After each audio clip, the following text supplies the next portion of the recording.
Bonjour tout le monde, bon après-midi. Comme Teresa disait, effectivement, on est une équipe de soins avancés.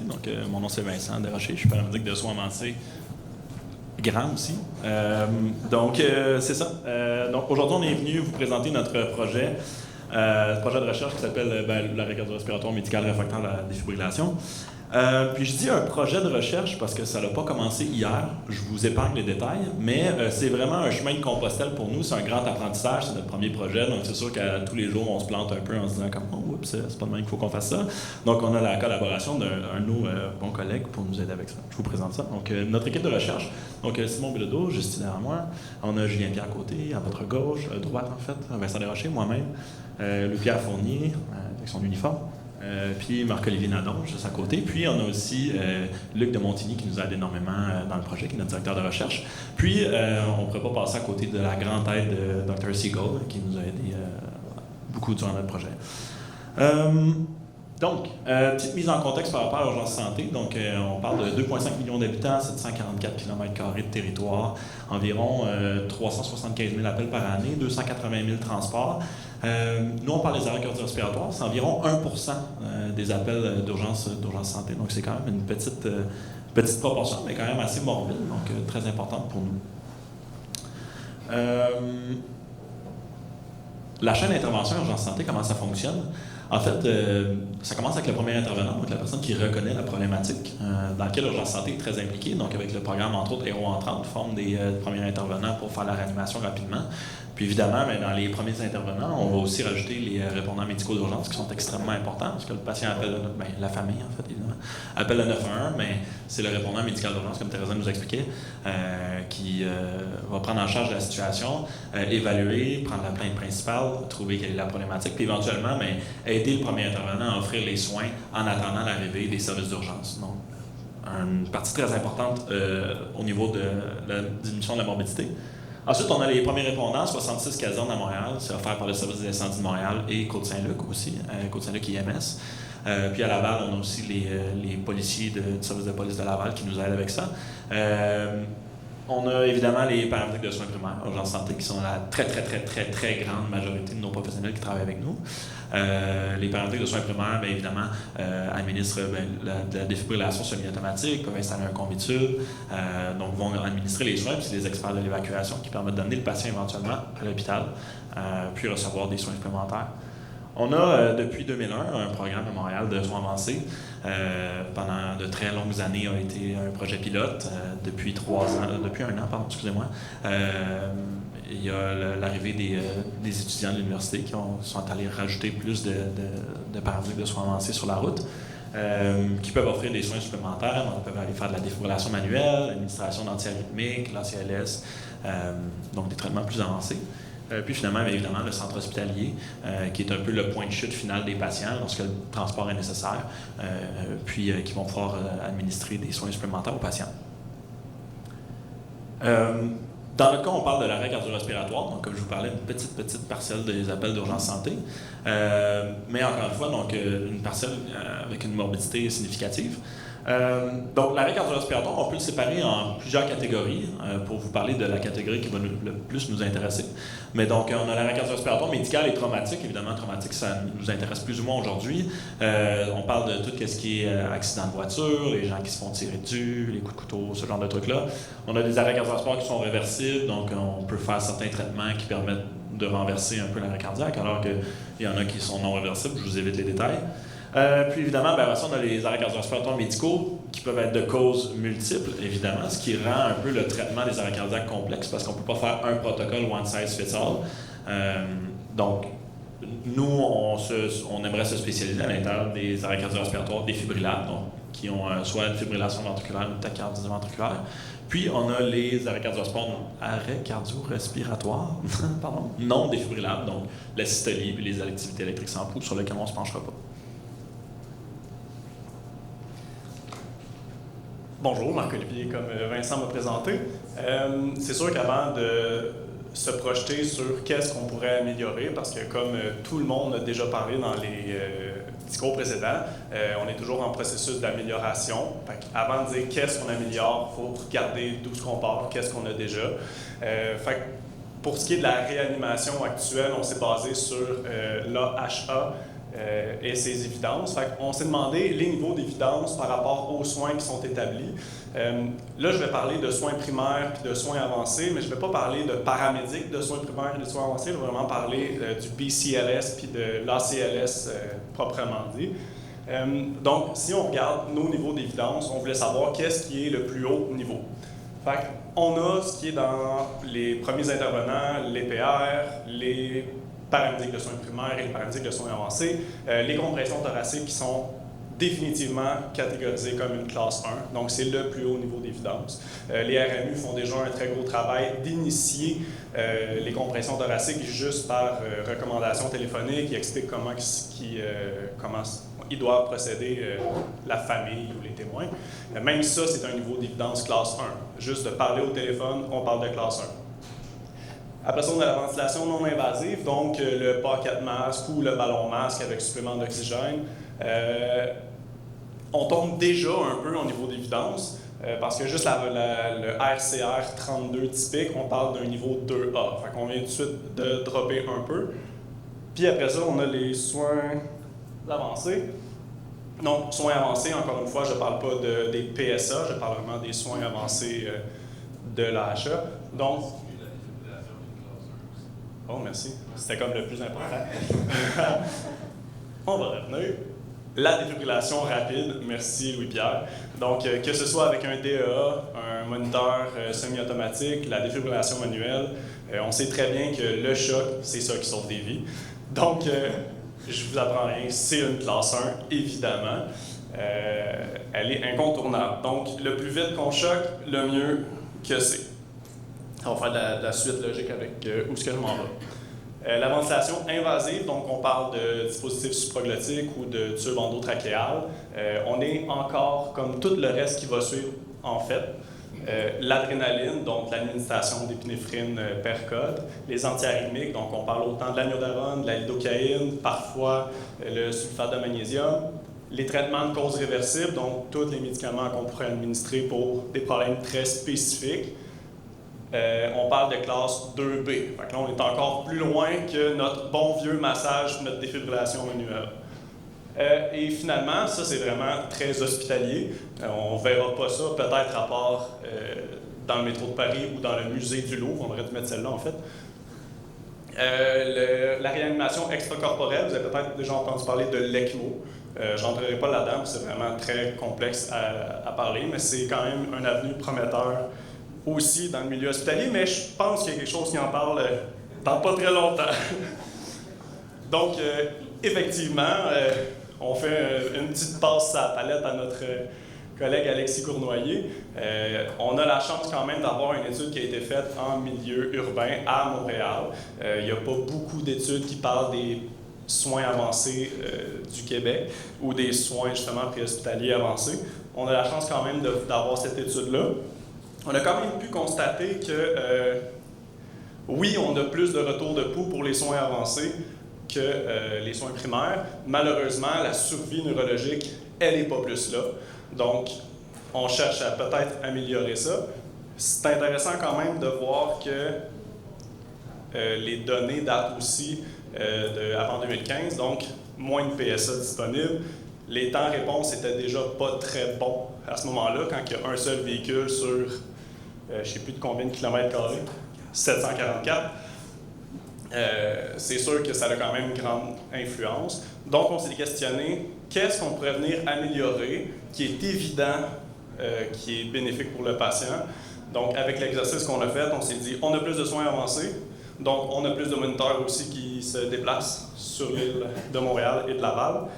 Et on s'est dit, on va essayer d'optimiser les classes 1. Donc, la RCR, c'est quand même déjà très documenté avec le Lucas et ces appareils-là qu'on a parlé déjà tantôt, qui n'a pas nécessairement plus de valeur. Mais on s'est dit, la défibrillation, il y a quelque chose à faire avec ça pour quand ça ne marche pas.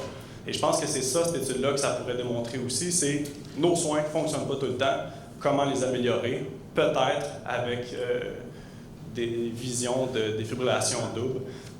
Fait que pour ça, ça va être utile de comprendre qu'est-ce que la défibrillation. Fait que là, je passe le micro à Bill. Donc, la défibrillation, on l'a dit, classe 1. C'est quoi la défibrillation? C'est quand on a un rythme désorganisé comme ça, donner un choc électrique au niveau du cœur pour convertir l'arythmie, puis rétablir un pouls. On sait que ça marche. Comment ça marche? Il y a deux hypothèses. C'est donner un choc assez puissant pour convertir un nombre de myocytes assez élevé pour que l'arythmie arrête. Et ça, c'est la masse critique. Sinon, il y a la limite supérieure de vulnérabilité, c'est-à-dire donner un choc assez grand pour convertir, comme je disais, beaucoup de myocarde, mais qu'on convertisse une assez grosse partie, mais pas trop petite pour occasionner une autre arythmie. Parce que si on convertit une partie du myocarde, puis avec notre choc, on vient créer une autre arythmie en quelque part d'autre, ben, on ne casse pas l'arythmie. Donc, le but de la défibrillation, c'est de convertir en un rythme autre que ça. Tout le monde veut améliorer la réanimation. C'est le fun de faire des études, se pencher sur comment on sauve plus de vies. Il y a des sujets qui, avec le temps, deviennent sexy. Puis un des sujets sexy, c'est la double défibrillation qu'on voit poindre un peu partout. C'est quoi la double défibrillation? C'est de mettre 2 sets de pattes de défibrillation avec 2 moniteurs et de donner 2 chocs consécutifs très, très, très rapprochés. Donc, pas nécessairement simultanés, mais très rapprochés un de l'autre. Ce qui est avancé sur pourquoi ça marcherait, ça, c'est d'abord le premier choc viendrait baisser le seuil de défibrillation et le deuxième choc viendrait finalement convertir le rythme. Ou avec 2 chocs, on va venir, comme vous voyez, les pads sont placés à 2 endroits différents. On viendrait donner un choc de façon à attaquer le cœur sur 2 vecteurs différents, puis possiblement convertir notre masse critique de myocarde. Puis il y a aussi le fait qu'on donne beaucoup plus de joules quand on donne 2 chocs que quand on en donne 1. Donc c'est ce qui est suggéré sur pourquoi ça marcherait la double défibrillation. Ça c'est ce que je disais. Puis pourquoi à Urgence Centrée ce serait possible de faire ça? Parce qu'on est de plus en plus d'équipes de soins avancés qui se déplacent, donc des véhicules d'intervention rapide et des ambulances, tous deux équipés de défibrillateurs. Donc on aurait 2 défibrillateurs sur les scènes d'arrêt cardio-respiratoire. On aurait aussi les paramédics de soins avancés qui ont le droit de faire une défibrillation manuelle. Donc c'est pour ça qu'on avance que ce serait possible à Montréal de tenter des doubles défibrillations. Mais ça ne se fait pas encore. Est-ce que ça marche, la double défibrillation? Ben, il y a des case stories qui disent que ça marche. C'est prouvé dans les cas de fibrillation auriculaire réfractaire au traitement. C'est un traitement qui est utilisé, mais c'est pas prouvé sur des patients en arrêt cardio-respiratoire. Toutes ces études-là, ce qu'ils nous disent, c'est qu'on aurait besoin de faire des essais randomisés contrôlés pour voir si ça marche versus la thérapie usuelle. Et il n'y en a pas eu encore d'études randomisées contrôlées sur la double défibrillation. Comme il disait Simon, il y a peu d'études. En ce moment, il y a juste des case reports sur la double défibrillation séquentielle. En ce moment, il y a un projet de recherche en cours qui est super intéressant, qui est le dose VFib pour le Double Sequential External Defibrillation for Refractory VFib. C'est une étude pilote de groupe randomisé contrôlé qui se passe dans les services IMS de Peel, Alton, Simcoe et Toronto au Canada. En fait, ils vont aller toucher tous les patients de 18 ans et plus qui présentent une fibrillation ventriculaire réfractaire qui définissent après 3 chocs consécutifs sans déterminaison de la fibrillation et dont l'étiologie cardiaque est présumée. Ils vont avoir comme 3 vecteurs qui vont pouvoir aller, soit la réanimation selon la défibrillation usuelle, soit la réanimation avec la double défibrillation séquentielle ou avec un changement de vecteur finalement en mettant les pads antéro-postérieures. Les autres se sont dit, bien, vu que dans la littérature, il y a 2 options, c'est soit le changement de vecteur ou la double défibrillation séquentielle, mais il dit, nous, on va créer finalement une étude, cette étude-là, en fait. L'objectif primaire, bien, ça va être finalement de savoir si on a un retour de pouls, et dans les études secondaires, ça va être de savoir le nombre de fibrillations ventriculaires qui ont été converties après le premier choc suivant les 3 chocs consécutifs qui étaient réfractaires à la fibrillation, le moment de la conversion du rythme et le nombre de chocs qui a été nécessaire pour avoir un retour de pouls. Mais bien sûr, leur objectif final, ça va déterminer la faisabilité et l'échantillonnage nécessaire pour un essai randomisé contrôlé. Jusqu'à l'instant, en date du 27 septembre 2019, ils ont 173 cas inclus, puis la date estimée de fin va être en décembre 2019. Ça vient par rapport à qu'est-ce qu'on travaille en ce moment, c'est l'équipe et moi, finalement, on propose une étude observationnelle rétrospective pour estimer finalement le nombre et décrire les caractéristiques des océans réfractaires présumés éligibles à la double défibrillation séquentielle dans le territoire de Montréal et Laval. Ce qui nous apporte vraiment notre objectif primaire, qui est justement ça, qui est destiné le nombre annuel de patients vasculaires qui pourraient être éligibles dans le territoire de Laval et Montréal. En ce moment, dans la littérature, il n'y a pas de consensus clair sur qu'est-ce qui est la défibrillation ventriculaire réfractaire, donc par rapport au nombre de chocs. Mais pour allier, nous, notre recherche, on a défini l'arrêt cardiovasculaire réfractaire à une arythmie défibrillable sans pouls ne répondant pas à 3 chocs consécutifs. Pour ce qui est de nos objectifs secondaires, ça va de décrire cette population de patients en océan réfractaire démographiquement, ce qui veut dire l'âge et le sexe, temporellement et géographiquement. Et dans la deuxième objectif secondaire, ça va de décrire la fréquence de chocs consécutifs précédant la conversion d'un rythme défibrillable en rythme non défibrillable. Ce qui veut dire que nous, on va considérer la défibrillation conclusive lorsque le rythme va passer soit à un ASP, un asystolie ou un retour de pouls. Par rapport à ce qui est notre méthode de recherche, ça va être tous les patients en océan médical de plus de 18 ans, entre le 1er janvier 2015 et le 31 décembre 2017, vont être éligibles à l'étude. Par la suite, notre collecte de données va être une étude observationnelle rétrospective, puis nos données colligées viendront de 3 sources différentes, étant donné qu'à Urgence Santé, il y a un plan de qualité provincial, la totalité des enseignants sont révisés, puis les données colligées du RIP sont inscrites dans une base de données corporative qu'on appelle la CIRAC. À partir de ça, ça va nous permettre d'obtenir les informations cliniques sur les accélérés cardiaques et sur les données démographiques des patients. La deuxième base de données, ça va être le fichier ZOL, qui va nous permettre d'avoir l'heure de chaque choc administré, les délais entre les chocs, le nombre de chocs et le rythme perçu finalement à chaque choc qui va être conseillé par le moniteur. Et la troisième, ça va être la base de données de répartition assistée par ordinateur, donc la fameuse RAO, qui, elle, va nous permettre d'avoir les informations géographiques qui seront fournies en format coordonnées géographiques, donc longitudinal et la latitude et la longitude. Donc, en résumé, pour chaque enseignant réfractaire, donc soit fibrillation ventriculaire ou tachycardie ventriculaire, on va obtenir de la CIRAC l'âge et le sexe du patient et la présence de paramédics de soins avancés sur place. De la RAO, on va voir l'heure et la date de l'appel, les coordonnées géographiques des lieux d'intervention et du fichier ZOL, le nombre de chocs et l'heure et le rythme qu'on avait lors de choc. Donc, nos inclusions-exclusions, les inclusions des arrêts cardio-respiratoires d'origine médicale, donc non traumatiques, et au moins 3 chocs consécutifs en préhospitalier. Les exclusions, c'est l'âge moins de 18 ans et le délai de plus de 3 minutes entre les chocs consécutifs.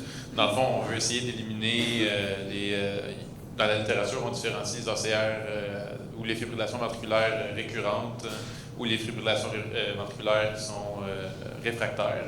Donc, si c'est une récurrente, ça veut dire qu'on a réussi à la convertir avec le choc. Puis, c'est pas vraiment celle-là qui nous intéresse, mais c'est plus la réfractaire qu'on n'arrive pas à convertir avec le choc et qu'on pense qu'il pourrait peut-être nécessiter un deuxième vecteur et une plus grande énergie. Puis le 3 minutes, normalement, les chocs, on les donne aux 2 minutes, mais 3 minutes, parce que des fois, il peut y avoir des complications, l'insertion d'un combustible, l'évacuation. Fait qu'on veut être sûr de ne pas en manquer, on y va à 3 minutes. Donc, nos questions de recherche pour aller avec nos objectifs qui ont été présentés, on veut la somme des ACR réfractaires avec moyenne et écart-type annuel, et la somme des ACR réfractaires ayant des équipes PSP et PSA au chevet avec moyenne et écart-type annuel. Donc, on veut voir, dans le fond, dans ces 2 années-là, combien de patients auraient pu être éligibles à une thérapie supplémentaire pour améliorer leur traitement.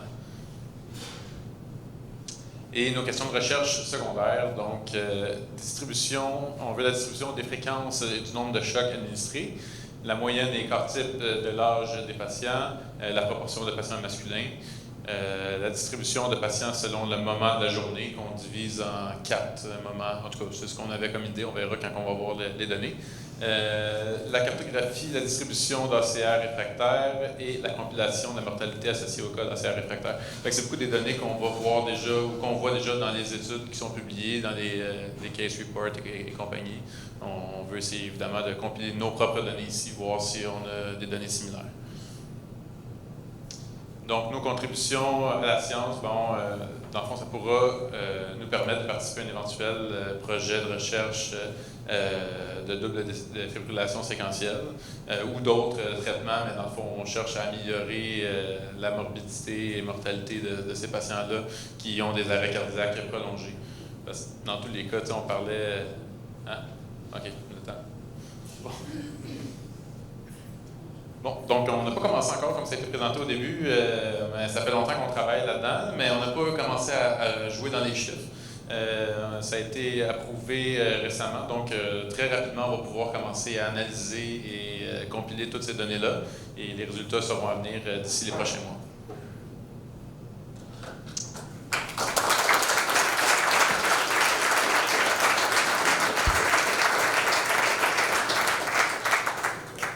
Avez-vous des questions?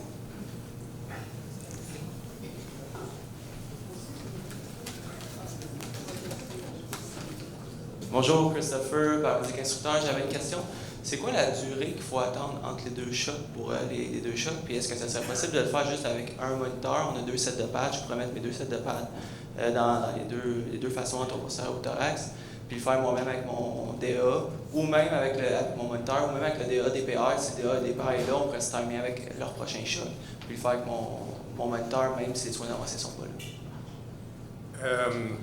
Avec le temps de peser sur le bouton analyse, laisser le moniteur analyser, puis préparer le choc, je pense que ça se fait difficilement avec un DEA puis un défibrillateur en mode semi-automatique.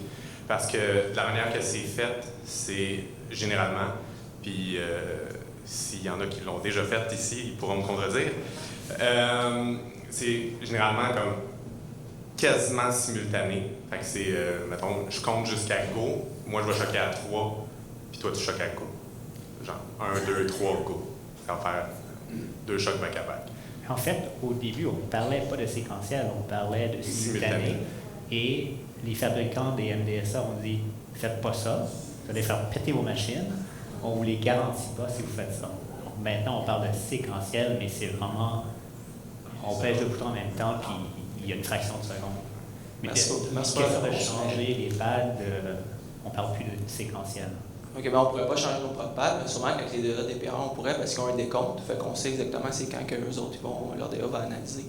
Fait qu'on pourrait possiblement, si on sait notre durée d'analyse, on pourrait peut-être se timer. Ouais. Mais je sais qu'on n'est pas rendu là, mais peut-être éventuellement. Exactement. Puis il faut faire attention aussi pour ne pas allonger la pause péri-choc dans ces choses-là. Fait que faire attention à ça aussi. Tu changes la lance. Tu peux pas le faire si ton défibrillateur n'est pas chargé. Alexis Conway, excusez-moi, c'est un sujet qui m'intéresse également. Mais bref, c'est théoriquement faisable. Il y a des gens qui ont déjà décrit des séquences comme ça, mais il faut vraiment que tu le vois venir d'avance. Tu ne peux pas faire « Oh, je suis rendu à une fibrillation ». Mais c'est certain qu'il faut que tu aies 2 défibrillateurs en soi, ou un DEA et un défibrillateur. Il faut que tu aies un certain contrôle sur quand est-ce que tu vas donner le choc sur le deuxième. Parce que si tu peux... Il faut que tu pèses sur « Go », mais il faut que tu claires de l'autre avant qu'il donne « Go ». Fait qu'il y a un certain... c'est théoriquement faisable, très difficile à mettre en pratique dans la vraie vie. Mettons DA, DPR, quand même, ils demandent le choc longtemps. Ils disent peser sur le bouton choc, puis c'est un bon 20 secondes, je pense, qu'ils disent parce qu'ils choquent. Fait que si, mettons, eux autres sont là-dessus, puis là, on reste sur l'analyse, ça va être 10 secondes d'analyse. Il ne faudrait pas t'attendre 20 secondes pour choquer. Fait que théoriquement, il faudrait que tu essaies d'analyser les deux en même temps, que vous timiez vos affaires. Fait que c'est faisable. Le problème, c'est ça, c'est que si tu veux faire une défibrillation séquentielle double, puis que tu as 30 secondes de délai avant ton choc, ben là, peut-être que tu perds ton bénéfice de faire la défibrillation séquentielle double. On va En passer à- fait, s'il y en a qui veulent voir de quoi ça a l'air, il y a une très bonne vidéo qui est faite par le Paramedic Service de Toronto. Ils ont mis une vidéo en ligne sur comment eux ils fonctionnent. Ils ont un protocole en ce moment. Puis dans le fond, c'est sur la demande du paramédic de soins avancés, il peut décider ce patient-là, pour X, Y raison, nécessite ce genre de traitement-là, peut patcher avec le médecin. Puis après avoir discuté avec le médecin au téléphone, ils vont appliquer la procédure. Donc eux, ils ont une très belle vidéo online qui explique exactement comment ils le font sur l'installation des pads, puis la mécanique que ça peut avoir là. Puis d'un coup, quand on le regarde, on catch que c'est quand même déjà juste avec 2 moniteurs en mode manuel qui se chargent en même temps d'avance, puis qu'on est prêt, c'est déjà une gymnastique assez sportive. Donc là, en plus de ça, commencer à mettre 2 machines qui ne prennent pas le même nombre de temps pour faire les analyses, puis matcher ça ensemble avec les 2 qui crient en même temps, là, les 2 DA. C'est peut-être sportif un peu pour le début. À court, moyen terme, ça serait peut-être encore plus de permettre au PSP de faire des analyses visuelles, manuelles. Ça pourrait être encore plus gagnant. Fait que c'est peut-être là-dessus qu'il faudrait aller pousser un peu plus. Je pense que ce serait plus gagnant que d'essayer de matcher 2 bébelles automatiques ensemble. Ça va être un peu difficile. Là. Pour votre information, on mettra le lien de la fameuse vidéo sur la page de la journée scientifique et on vous enverra le lien à tous la semaine prochaine. On va quand même prendre la question de Sébastien Légaré. Mais Sébastien Légaré, en fait, c'est juste pour renchérir l'importance de la pause des RICHOC. Effectivement, on perd tout le gain qu'on veut peut-être aller chercher avec la double défibrillation parce que la suspension de la RCR avant le choc, plus elle est longue, plus elle est délétère. Donc, c'est excessivement important. Pour l'avoir vu de mes propres yeux, la double défibrillation, dans des services spécialisés d'urgence, de plus en plus, c'est le même utilisateur qui paye sur les boutons. Donc, il y a le contrôle total sur l'intervention, il y a les 2 pouces sur les boutons, pouce gauche, appuie en premier, pouce droit, appuie en deuxième, presque en même temps.